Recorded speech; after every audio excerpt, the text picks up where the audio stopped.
Hey, it's Dorleen. Welcome to my channel. Today I'm going to be creating a fun fold card using cardstock from cutcardstock.com. So what I did is this is just your standard A2 card, 8.5 by 5.5, or 8, yeah, 8 and a quarter by 5.5, scored in half. This panel is 5 1/4 by 6, scored at 2 and 4 inches on the 6-inch side.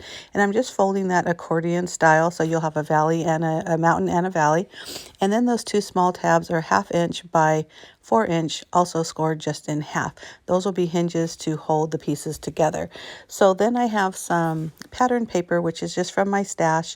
And this one is 5 1/4 by 4. And that's just going to be adhered to the top of the card. And then the other two are 1.75, 1 3/4 by 5 1/4. So it expands the whole length, but not the width. So you can put these pattern papers on any of these 3 panels. I was originally going to do the first and the last one, but I decided to do the other 2. And later in the video, you'll see I actually put a white piece of cardstock on that blank part. So what the first thing we need to do is we need to cut some sort of shape from the front.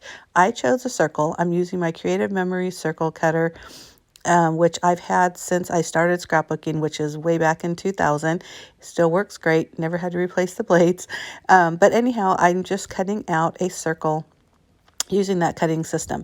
Now, you can either keep the cutout circle because you're going to use that for the part that kind of flips, or you can just cut a similar size circle if you want to change colors, which is what I did because I decided to do a white one. So before we get into the stamping, I went ahead and stamped the images on a white piece of cardstock, again from Cut Cardstock. And I'm going to let that kind of sit for a minute because I am going to use some alcohol markers to color them in. So that very right side of that accordion fold is what I'm calling this piece. You're going to adhere that to the inside of the card all the way to the edge, and also centered from top to bottom. And then you're going to put adhesive on half of those little tabs, just like I'm doing here, and you're going to place them on the back of the far left side, which I'm doing right here in front of you. Excuse me. All the directions, all the measurements will be in my blog, and I'll have my link down below. And I'll also have a link to the Cut Cardstock website and showcasing all the different colors that I used. All that information, again, will be on my blog. So once you adhere the 2 tabs, now you're going to put adhesive on the front part of these 2 tabs. And I kind of opened it up and put it against my mat instead of doing it against the card. And then you just lay it like that, and there it goes. It's adhered. So usually I'll kind of burnish that a little bit just to make sure that you get some really strong adhesion. So I'm putting that aside for now, and now I'm going to work on the images that I'm going to be creating on my little circle part, which this is called a flip. Oh my gosh, pop-up flip card. So I don't have super expensive alcohol markers. I usually look for deals like at Marshall's, sometimes even at like Joann's, Michael's, sometimes even like dollar stores, things like that. Any place where they have alcohol markers, mostly because I'm not an expert by any means. And I've had these markers, I mean, it's been years and they don't dry up. So, great, invest in the more expensive ones if that's something you're going to be doing. But if you're like me and you only color every so often, and when you do, it's really only a lighter shade and then a darker shade, I strongly recommend you just look for some generic alcohol markers and play with them first before investing on something expensive. So what I did is normally I start with the light and then I shade with the dark, and then I go back with the light. This time, instead of going back with the light, I used it's a clear blender pen, and that's what you saw me doing. I think that worked out pretty well. This is the first time I've actually used that. I bought that a while ago because I thought it would help, and I liked it, so I'm going to start using it a little bit more. But anyhow, so like I said, the circle that I'm using is the exact same size as the circle that was cut out. And that is very important because you need that to be the case in order for this card to work. So I stamped another, the larger balloon animal, and then cut a circle around it. And then the other ones I'm just cutting out, fussy cutting, and then just applying them directly onto that circle as well. I wasn't really sure what I was doing in the middle. So this is kind of a just go with the flow, see what happens kind of thing. But I end up really liking it. So once I adhered the balloon animals, I'm drawing a line just completely around the circle, and that's just freehand. I do that a lot. I think it adds a little something when you add a little border. And then, like I said, I'm just adhering those images, those balloon images, onto the circle. So now I decide, God, that's a lot of white. And I pull out these little, we used to call it a la-di-da stamp because it's just like little tiny little specks. And as I'm doing that first stamp impression, I realized, ugh, that was a mistake. It really just looked like I had ink on my fingers and I got it all over this.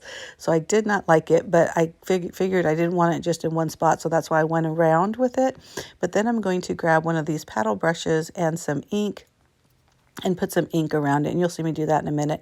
I'm just using a white pen right now just to add some highlights here and there. And I always think that's a really fun idea. Again, looking cute, but again, I don't like those black speckles, so I'm inking like I had mentioned. So I hope you like this video, and if you do, give me a thumbs up. Also, don't forget to hit that subscribe button down below. I post at least 2 videos a week. One is always scrapbooking, and the other is whatever it is I'm creating in the Command Center, which is the name of my blog and also my craft room. And this is obviously one of those, whatever it is I'm making in the Command Center. So once you figure out what you're doing with your circle, then you're going to close your card and just put adhesive on that part of that accordion piece that is sticking out. And so that's about half of the circle. And so you'll notice here, see how when you open it, it kind of flips. Well, I wouldn't say flip, but maybe slides. And then that's really the fun part of this fun fold card. So now for the sentiment, which you can definitely put something in the inside. I always like to put something in the outside as well. I had already stamped a happy birthday stamp. I'm just using the leftover ink from the paddle brush. I didn't like re-ink it. It's barely even visible, but you can see the difference if you looked really close.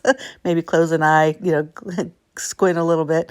And then the circle that I had cut out from the original cutout, I just used that for the background. Use my trimmer to trim it down. Add some 3D foam adhesive, and then just stuck it right there in the middle of the bottom part of this card.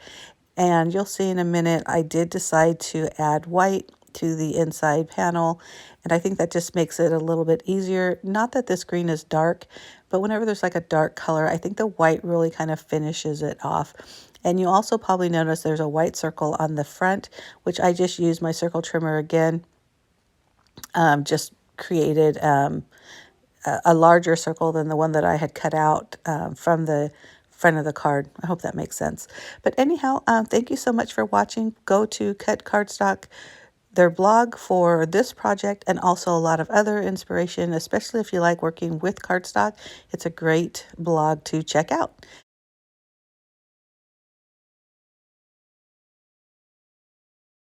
And I'd just like to remind you, please be sure to comment, like, and also subscribe to my channel. Thanks again for watching. Enjoy these last photos. Bye.